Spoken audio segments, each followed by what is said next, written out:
Abakurikiye iki kiganiro ndabasuhuje, nitwa Gatebuke.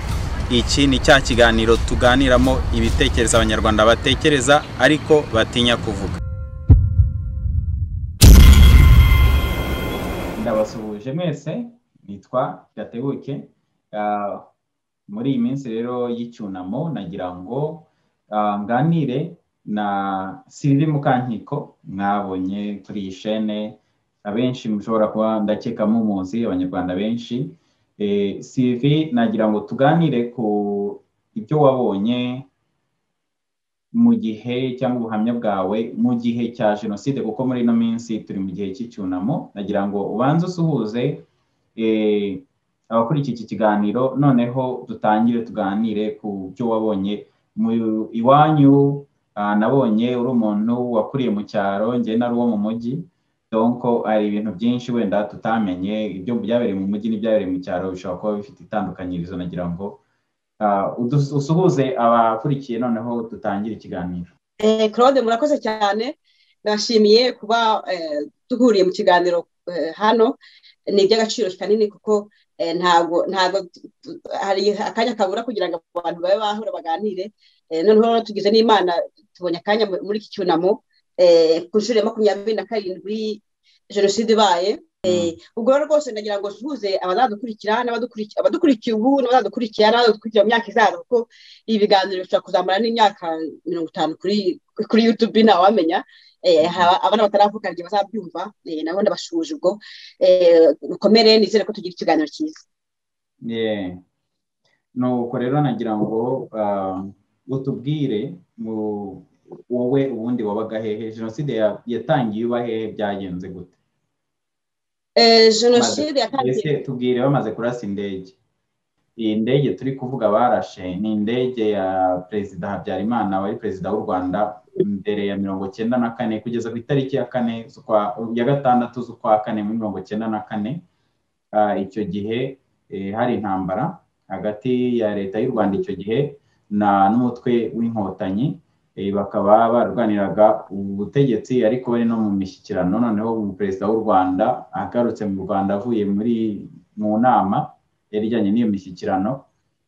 Uretse ko narangiye baratangiye kurahira n'iki, gusa uwo perezida w'u Rwanda yagarukanye na perezida w'u Burundi, bageze mu Rwanda indege barayirasa. Bamaze kuyirasa nibwo jenoside yatangiye. Ubwo nagira ngo abatari bazi icyo kintu bazarebe icyo gikorwa nyine cyatangije jenoside. Uko indege hari saa 2 za nijoro mu cyaro ntabwo twabimenye pe, ntabwo twabimenye. Nabaga iwacu mu cyaro hari muri komine Rutubwe, Igitarama. Abatugabane batahazi, batazi Igitarama ni yatwahanaga mbibi na komine Kayenzi na komine Nyabikenke na Nyamabuye hino. Ubwo rero twararyamye turyama bisanzwe. Noneho mu gitondo papa na mama bakundaga gucuranga radio mu gitondo. Muri abantu mu cyaro bakundaga kumva amakuru, nubwo barabonye cyane ariko amakuru ntago yabacikaga kandi kwaga dufite radio. Noneho babyutse bakangutse bumva indirimbo za zira classique. Urabona indirimbo z'icyunamo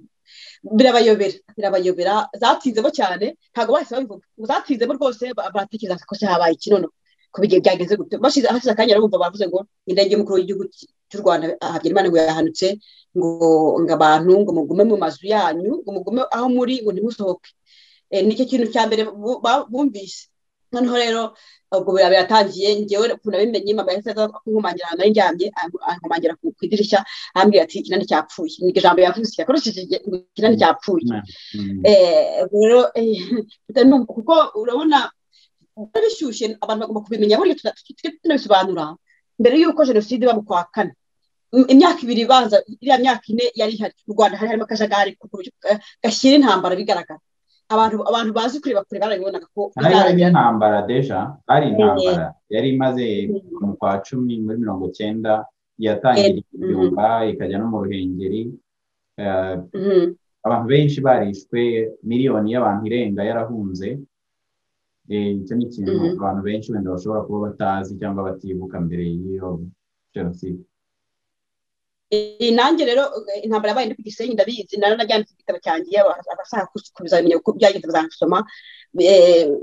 nabibonye rwose ukuntu byabaga bimeze wabonaga ko ari ibintu bigaragara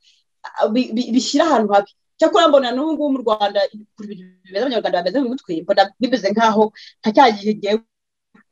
hari igihe mbona bigereranye nkabona ukuntu imitima y'abantu ishyushye imitima y'abantu ishavuye cyagiye wenda hari agahenge kubera ko ntabwo bakubitwaga ntabwo bicwaga n'inzara ntaki ariko ubu ngubu ndabwo mbona abanyarwanda batitoze byaba bibi ubwo rero intambara birabaye mu cyaro tukumva nyine ko mu mujyi habaye intambara mu cyaro ubuzima bwarakomeje kandi Imana imaze gupfa mu kwa kane rwose kubaho abantu noneho tukumva ngo i Kigali hari intambara tukumva ngo abantu baricana iradiyo zikivuga tukumva abantu b'abategetsi bapfuye ba Rugamba abantu bavuga amaliste cyane agatwiringiye Imana tukumva ngo bapfuye tukumva ko ibintu bikaze cyane ariko nyine mu cyaro twibereyeho bisanzwe wumva intambara ziba kure kuko wumva intambara ahita zana kugera nk'ibyo twumvaga tukiri i Kigali twumva biri ngo mu Ruhengeri n'ibyumba uretse kubona impunzi gusa twumva ari ibintu byakure ubwo natwe mu cyaro niko byagenze cyakora bigeze kwa kane kwenda kurangira twumva abantu bakazi iwacu tukumva ngo abatutsi ngo barimo kwicwa wenda nko mu matariki ya 20 wenda mu kwa kane kwa gatanu twumva ko abatutsi barimo kwicwa ngo abatutsi batagiye kwicwa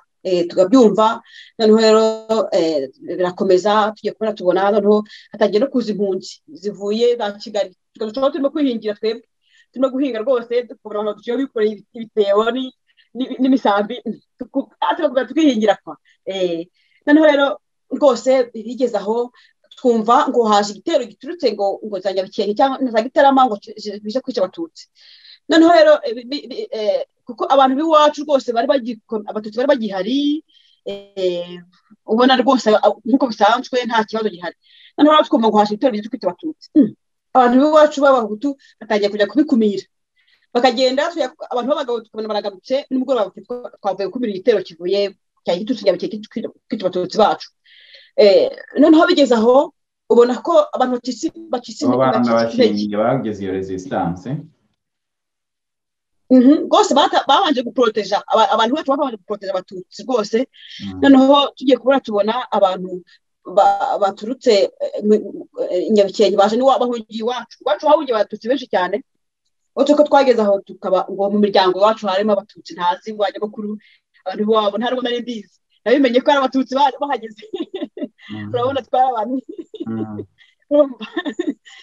nabonaga twajyaga tujyayo iwabo wa nyogokuru tukajyayo tukagaruka mu bukwe tukajyayo nanditse ari abantu gusa nayo byo kubangana abatutsi ntabwo nabimenye mbonye baje iwacu mu ntambara n'imyaka 19 baje nibwo navuze ngo n'abatutsi okay baraza bamwe babajyana Kabgayi abandi bakajya kwihisha ahandi hantu bamwe bagiye bapfa kuko famiye yacu urumva harimo abatutsi benshi twari twaranashakanye n'abatutsi ku buryo rwose twagize ibibazo cyane bikomeye n'injoro bazaga kudushaka buri joro bakadusohora hanze ngo bari abatutsi duhishe ariko nyine buryo washatse guhisha umuntu cyangwa umuntu Imana yamurinze ntacyo babajyanaga Kabgayi n'injoro rwose mu masaha 9 z'ijoro 8 buryo abantu baba baryamye bose hari amasaha buryo abantu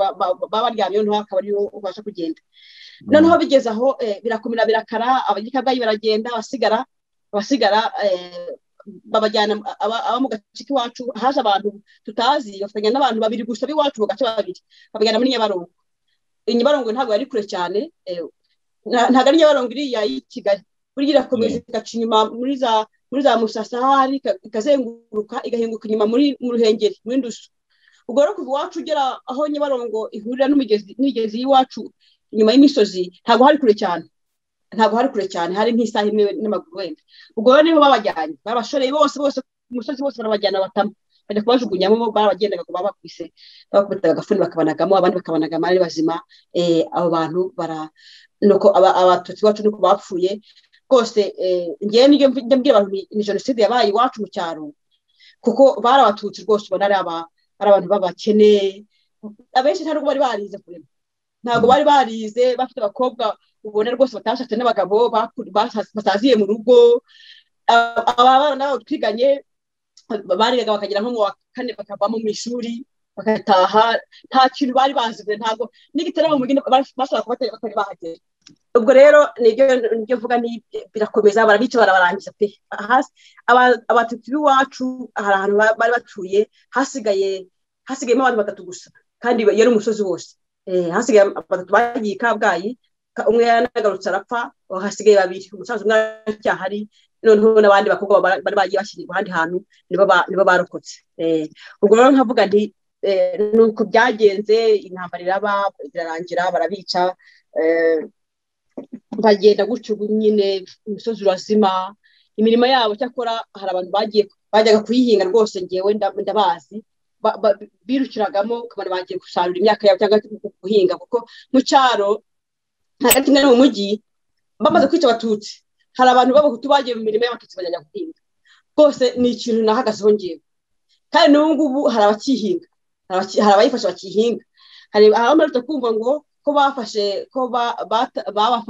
bamenye ko bahinze imirimo yabo banayifashe, barabafunga batanga ruswa barabarekura. Abo bantu barahari, ngewe navuze ko nibiba ngombwa nabavuga, kuko nta burenganzira afite bwo kwigabiza amasambu y'abantu bamaze. Nibyo ntabwo ari amasambu yabo, ntabwo ari ayabo rwose, kubera ko hari umututsi yari ahari adafite wenda famiye, ari we wenyine utazi, kuko bari bakeya Kamembe iwacu, nta famiye yagira nta muntu ufite wo kumuvugira, nta mpamvu yo kuba baramwishe bakamutwara amasambu, ntabwo bishoboka. Ubwo rero rwose abahutu biraye mu masambu y'abantu, tujye tuvugisha ukuri, twe tubogama cyane, ntitukabogame na gato, barayigabiza ntitukabogame na gato, ntitukabogame rwose, twe tuvugisha ukuri niho kizatanga ubwiyunge. Mu cyaro rwose abahutu bishe abatutsi banabahingira imirimo rwose, ntabwo n'ibintu nahagazeho rwose, ndanabazi niba ngombwa tuzabashyira imbere y'ubucamanza. Ubwo rero nyine abatutsi barapfa birarangira, bigeze aho inkotanyi ntabwo twumva ngo ziri kuza zidusatira, tubaho bigeze mu kwa gatanu, ndabyibuka rero 23 kwa gatanu, mu tariki ya nyuma rwose kwa gatanu, nako dufite icyemezo cyo guhunga. Ba papa nyine urumva abantu bakuru bafashe icyemezo bavuga bati inkotanyi zizatwica, twumva ko zizica, kandi koko nibyo guhera muri ngo zaricaga, ariho mvugira nti ntabwo zari zije gukiza abantu, zari zije kwica, kubera ko iyo zije gukoza igihugu kuko habye Imana gusa ntabwo tuba twarahunze, twazihunga kubera ko zicaga. Ubwo nyine turahunga turagenda. Icyo kintu kigomba kumenyekana no kuvugwa neza. Inkotanyi ahantu zagiye zica abantu, zihamagaza abantu, zibahamagaza mu nama, zikabicira muri ayo manama, cyangwa se zikabajyana ahantu zagera kubicira. Icyo ni ikintu nk'uko abo ba extremiste b'abahutu bagiye baza mu turere bakica abantu, cyangwa se babaga muri utwo turere bakicamo abantu, n'inkotanyi aho zagiye zifata abantu ntabwo bahunze gusa gutya gusa, inkotanyi zari ziri kwica abantu, ziri kurasa, zitera amabombe, naho zigeze abo zifashe zibicisha zibakubita udufuni. Nibyo rwose, ntabwo iyo ziza ari abantu beza ntabwo twari guhunga, kuko tubahungira iki se niba baje kubohoza. Ubwo rero ikintu cyatumye duhunga cyane tuba kuriyemera guhunga, yumvaga radiyo cyane Muhabura, Sogokuru, twumvaga Muhabura, twumva ziriya zose zacagaho na RTL muri rwose twayumvaga twebwe mu cyaro, zose barasikabutaga papa yari umuntu ujijutse Kamembe na Sogokuru, noneho rero bumva ko ngo inkotanyi zishe abasenyeri Kabgayi. Reka nguhagarikira aho nkubaze,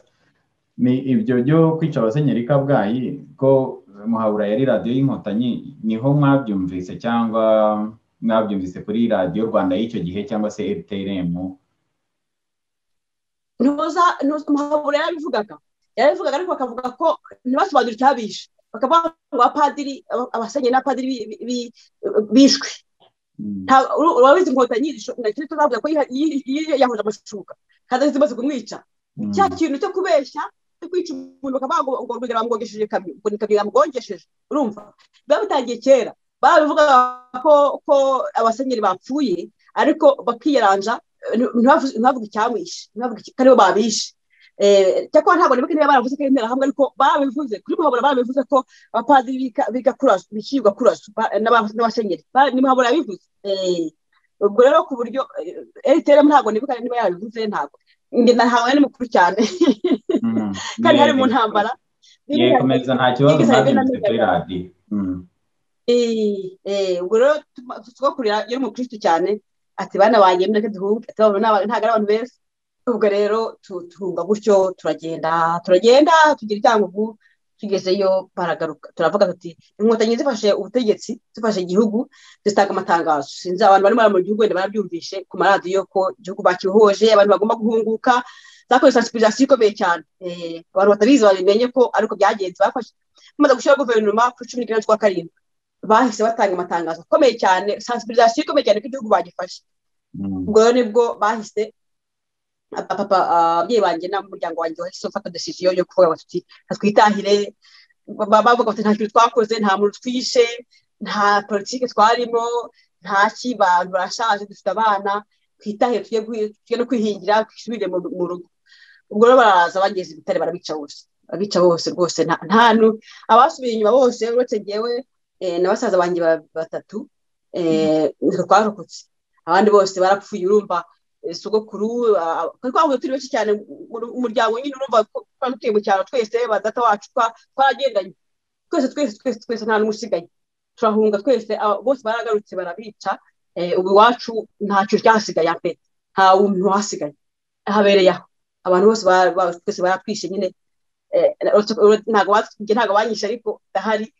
kandi ndacyatanga ubuzima Imana ishimwe ko warokotse n'abo bavandimwe bawe ariko kandi ndanakwihanganishije kuri abo ngabo bishwe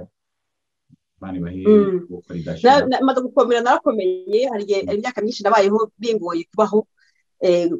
kubana ku gahinda ariko nageze aho nandika nkabivuga ntangira kubivuga nagira ngo mbwire abantu ko amateka yawe waranayanditse arambuye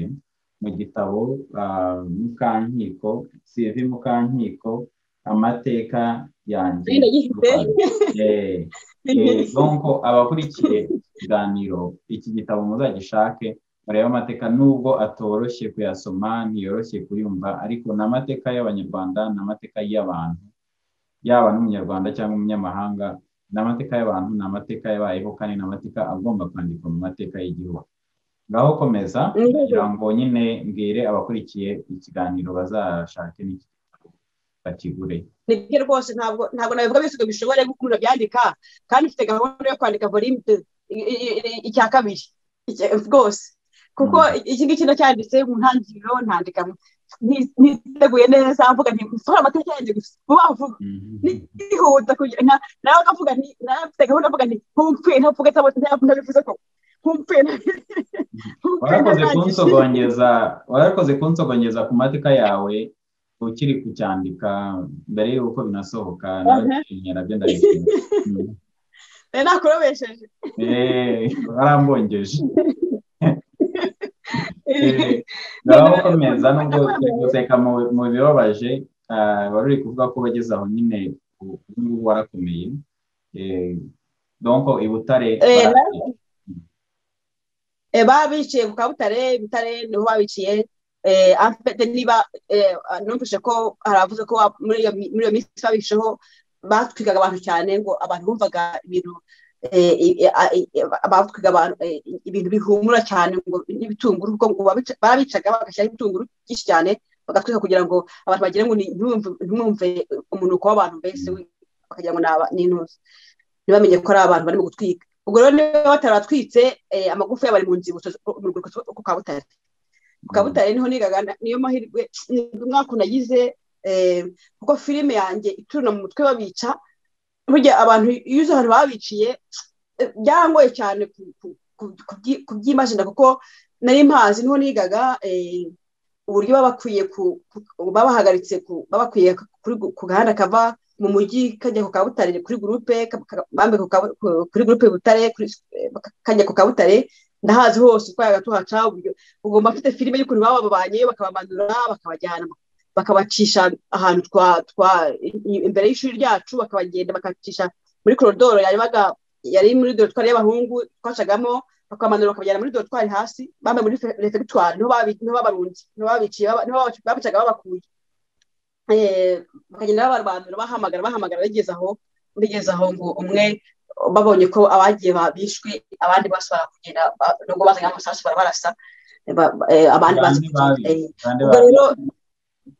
n'inkotanyi zabishe zo batangiraga babamaranye afite deju misubiri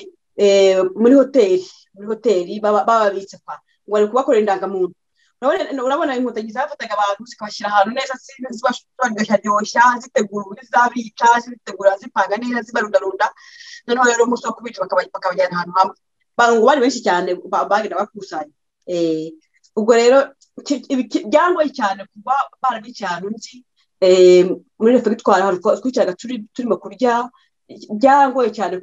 ifilime ituruna mu mutwe yangoye cyane nkavuga nti iyo ntahazi nibura ntabwo byari kundemerera cyane kuba nari impazi ariho nigaga navuze nti kuki Imana yatumye yabajyanye hari ahantu yanjyanye urabona ko ni amateka maremare nyine igitabo cyagiye gisome ku Kabutare nahagiye nabwo mvuye ku Gisenyi kubera imvururu z'amoko n'uturere bya Kigaduga mu wihe mwaka n'ukwezi ryari icyo gihe ibyo byo ku Kabutare hari mu kwa babishirwe itariki 29 z'ukwa karindwi na kane urumva niba bakimara gufata ubutegetsi kwa mwahise mutaha donc bamaze gushira bagize guverinoma kuri 19 batahamagara abantu n'abandi bahise bapanga gahunda yo gutaha urumva ni nyuma y'iminsi 10 nyuma y'iminsi 10 bashyizeho guverinoma nuko abandi bavuze batitahire nuko byagenze ubwo ku buryo rwose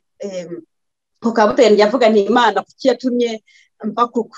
kibisabo nkavayo amashuri yacikirijemo nkaza mu mvururu tuvuga no bashaka kutwica ibintu bishyushye cyane biri bibi nkaza ku Kabutare nahagera nabwo hakaba ibibazo mu gitabo naryanditse wowe nawe gisomera bisi nahagera asimatinde nabwo intambara ikaba ababyeyi bagiye tugahunga tukava Gitarama tukagenda Gisenyi tukagenda Kibuye Cyangugu bakagaruka ngo baratashira akabicira hahantu ni Imana yari yazanye kwiga nagizeho arigenda bayeho nanga Imana nanga mvuga nti Imana kuki watumye bya bintu bikora mfite n'amafoto yaho nyine nagiye mwifotoreza mvuga nti kuki watumye ubuzima bw'abagiye burangirira ku Kabutare ariho wanze kwiga rero byarangoye cyane ariko kugenda mbivuga kugenda byandika kugenda bisobanura bigenda bishiramo gahoro gahoro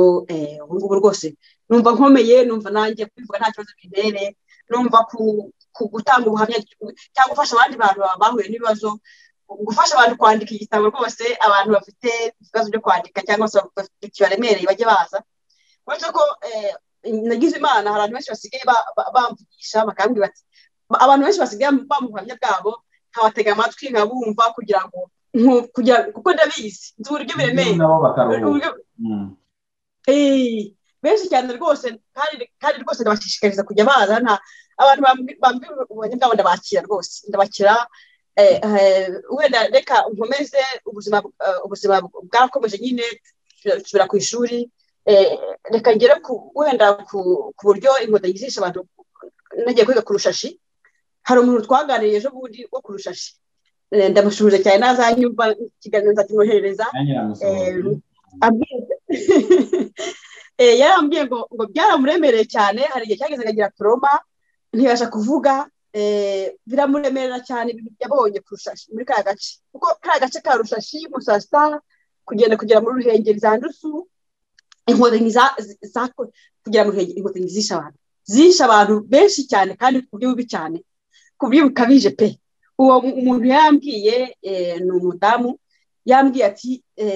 ati ari urugero yampaye ati inkotanyi zishe umuntu ndeba ziramufata ziramubwira ngo aryame hasi ngo zimukubita ziramubwira ngo aryame hasi ari umuntu w'umusore ngo zimukubita isasu mu gutwi amaraso aratambuka wenda birakomeye noneho zirangiza zimukubita irindi hano ngo ubwonko buranyayagira hejuru areba barangije ngo bacukura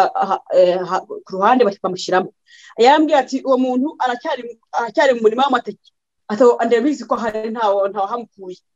kariya gace njye narabyiboneye rwose ukuntu zishe abantu niho nigaga kurusha niho nigaga nyuma y'intambara niho nagiye kwiga bishe abantu tureba ndeba nabihagazeho nkunze no kubivuga cyane kuri Facebook ni ibintu byambabaje urabona wenda ababyeyi banjye bapfa ntabwo nabibonye sinzi ukuntu byagenze barabishe ndabimenya amateka ndayazi kubera ko hari abantu barokotsemo cyane cyane abakora twagiye tujyana n'abatutsi batubwiye ko byagenze kuko bo babakuyemo bigaragara ko bicaga abahutu gusa n'inkotanyi zicaga abahutu abatutsi ntacyo babaye amateka baratubwiye ko byagenze batubwiye ukuntu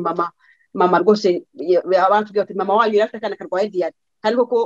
kari karwaye kenda no gupfa kuko nanjye bitandukana kari karembye kuko nagendaga nanagahetse tugezeyo kuko twatandukanye nyine ubwo abantu bazabisoma ati mama wanyu ndamuzi yari yicaye twabaga twicaranye ahantu twabaga turi atafite akana karwaye diyare ati namubonye ati mukuru wawe bamurashe ndeba amaraso ameneka ndeba ku buryo n'amateka tuzi bese uko byagenze ubwo rero ibyo ntabwo nabibonye nabyumvisha ariko byo kurusha ibyo nabyiboneye ukuntu zisha abantu muri kariya gace bahereye kuri buri gomesitiri wa komine Rushashi namubonye rwose umurambo we nawunyuzeho ntabwo ari inkuru nabwiwe namuciyeho mu gitondo bamukuriye mu muhanda bamukuriye munsi y'umuhanda bamwoshishuka aho bamwiciye hari urukweto rumwe n'amarinete ye yambaga amarinete manini cyane n'amarinete ye nayayiboneye ibintu nabonye n'amaso yanjye ku buryo ibyo kurushashi byangiye mu mutwe cyane bingumamo birambabaza birandya ngendana nabyo ngezeho ndavuga nti hari igihe nashaka kubivuga abantu bakambuza bakavuga ati ibyo bintu ubushakamo iki siri byo uzasara ati akubagora niki ariko bikange ndavuga nti ntabwo bishoboka ko ntazabivuga ntibishoboka nibwo nafashe gahunda yo kwandika igitabo ngavuga nti ibintu byabaye mu Rwanda ngomba kubivuga kandi n'ubu ngubu ndacyabivuga ntabwo nshobora guceceka sinshobora guceceka nibyo nta kubica ubwo rero mvuze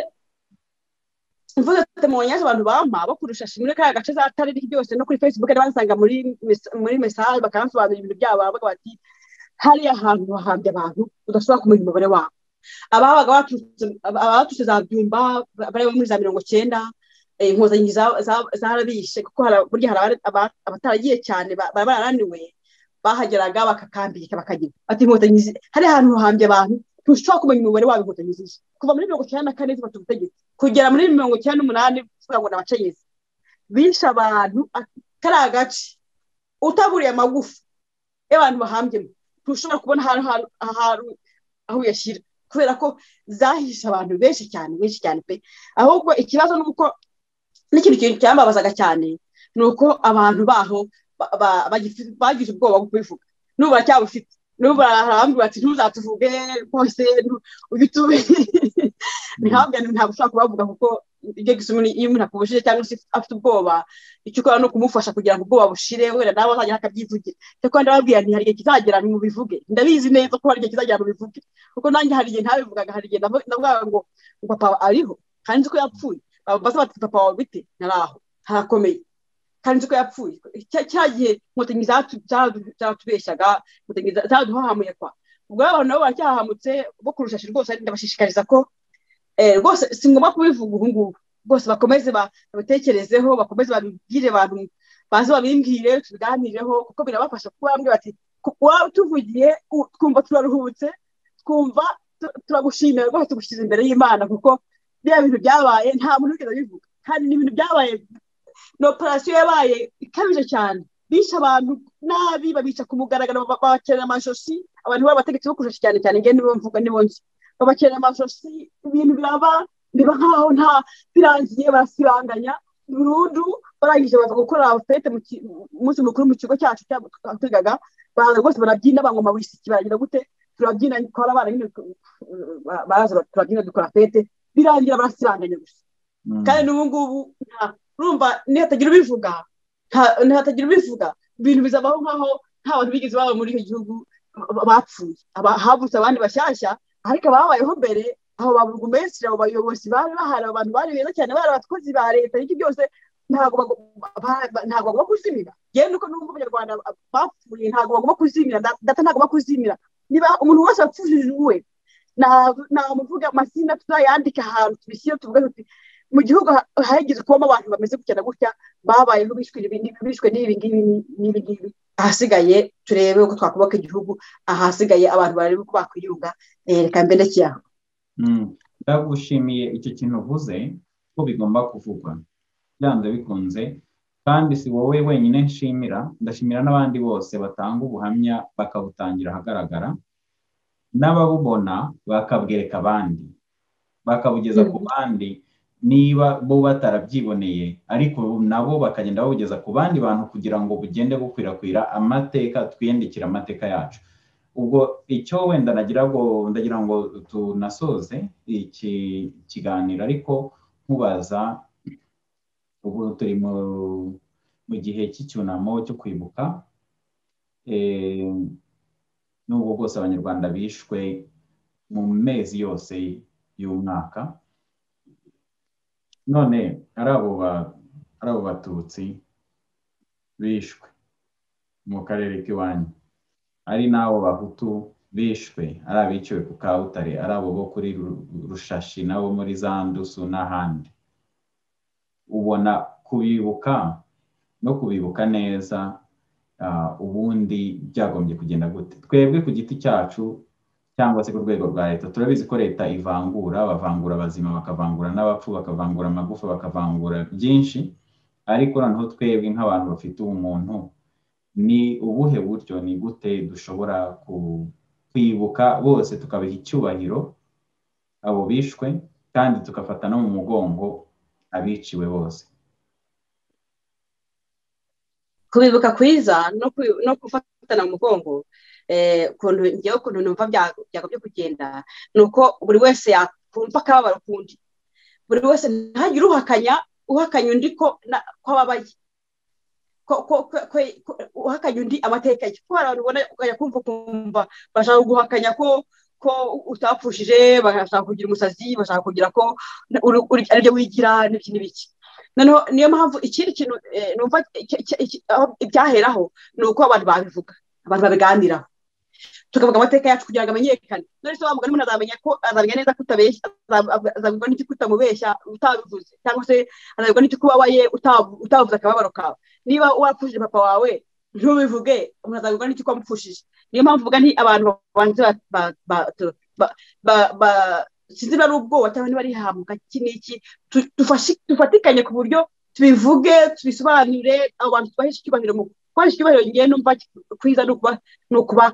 ukubavuga bavuga ko bigeze kubaho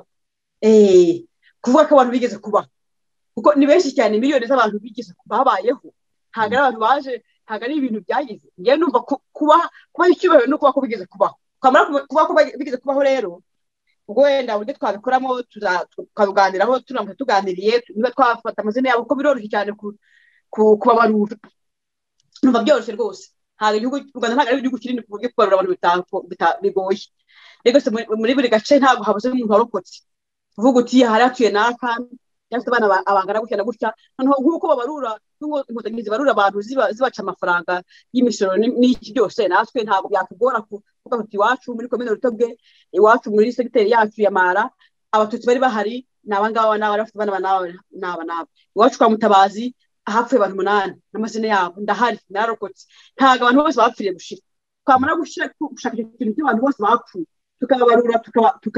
tukabamenya bakamenyekana ngiye mbona byafasha abasigaye no kubahana no kumvana noneho rero twarangiza niba twashaka ikintu cy'urwibutso rumwe nyarwanda yaba byo kugenda bafatanyije gusa n'aha bagafata n'abahutu b'iwacu bari muri komine Kayenzi amazina yabo niho ari banditse amazina yabo ngo wenda bakavuga bati Mukandiko Sylvia ari ku rwibutso rw'i Kayenzi kandi ari umuhutu barafataga bakagera mu yandi makomine kubabarurayo kugira ngo bongere umubare urumva noneho bagafata wenda bakomine babona ko yafitemo abatutsi bakeya bagafata amazina y'abahutu bishe muri komine yindi bakajya kubabaruzayo kugira ngo bongere imibare. Ibyo bintu rero ntabwo bigomba kubaho, njye numva hagombye kubaho urwibutso rumwe nyarwanda. Abantu babwizikanaho uburyo rubaho, niba twakura mu nima imwe, niba twakubaka ikintu kimwe gusa, ahasigaye abantu bose bakajya, ufite agahinda akajya ajyayo, tukaganirirayo, tukajya dukorerayo ibirori wenda byo kwibuka, simbizi, ariko apana kwibuka agace kamwe akandi kibuke, bamwe ubuzi bakavuga ngo napfobya jenoside, ngo ni umujenosideri, ya bintu bigashika abantu noneho bakumva, tukagarura umuntu, tugashyiraho ikintu cyo kumva, ahasigaye tukavana none muri ibyo ngibyo by'amateka, tukareba imbere, tukubaka igihugu cyacu, tugakora akazi mbese kugisana, kamwita kugisana, tugasana igihugu. Ubwo urumva miteme y'abantu twakwairangije kuyisana, ahasigaye tugasana igihugu. Burya umuntu afite akazi nta no kubasha gutekereza ku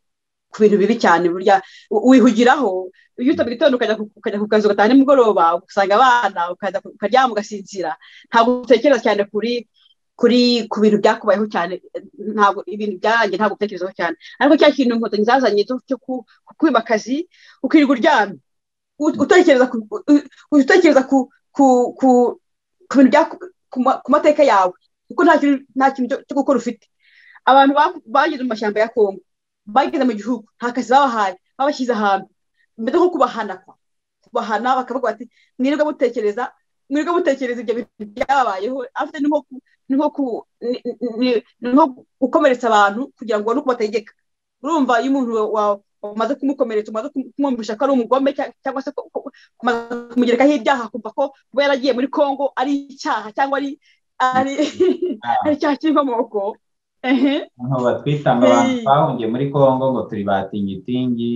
ibintu nk'ibyo nyine, ngo ntusanga ngo mutoto batingitingi ngo mwihorere,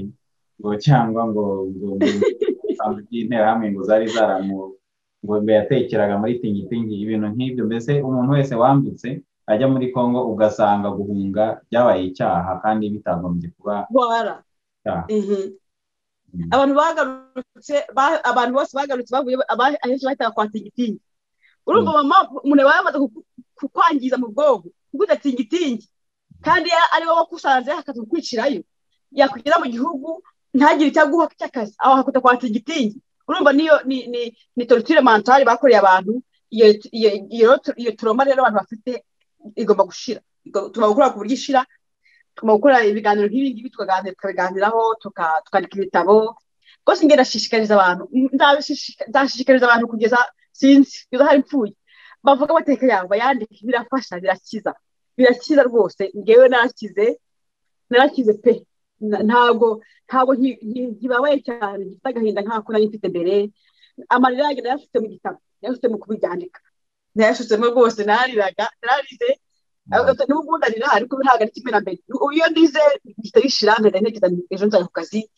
abana banjye bagomba kubaho bagakomeza. Ariko hari igihe cyagera nkavuga ntari rwose ubundi bumbereyeho kuki mama yasize koko, mama ahubwo nkamurakarira nkumva namutuka, ntiwasigiye kimwe iyo umbyana koko nanjye, kandi nawe ntiyari yanze kubaho. Ubwo nkavuga nti Imana ikadushigiye twebwe barokotse, kuko ngewe n'ubu Abanyarwanda bose bari mu Rwanda muri 1994 n'abacikacumu, niba ariko tugomba kubyita, bararokotse. Twese twararokotse, nta n'umwe utararokotse, twese twararokotse, yaba umuhutu yaba umututsi yaba umutwa, twese turabacikacumu, buri wese afite uburyo yarokotsemo. Reka bari naho ngaho dusozereza, twese turabacikacumu. Ndagushimiye cyane, nibyo twese tugomba kuvuga amateka yacu kugira ngo binagaragare ukuntu twacitse kuri iryo cumu. Ubwo rero abakurikiye iki kiganiro mwese mbashishikarije kuvuga amateka yanyu nk'uko Sylvie yabikoze. Sylvie, ndagushimiye cyane ko wabikoze. Abafite ku manywa mwirirwe, abafite nimugoroba muramuke, naho ubutaha. Murakoze cyane.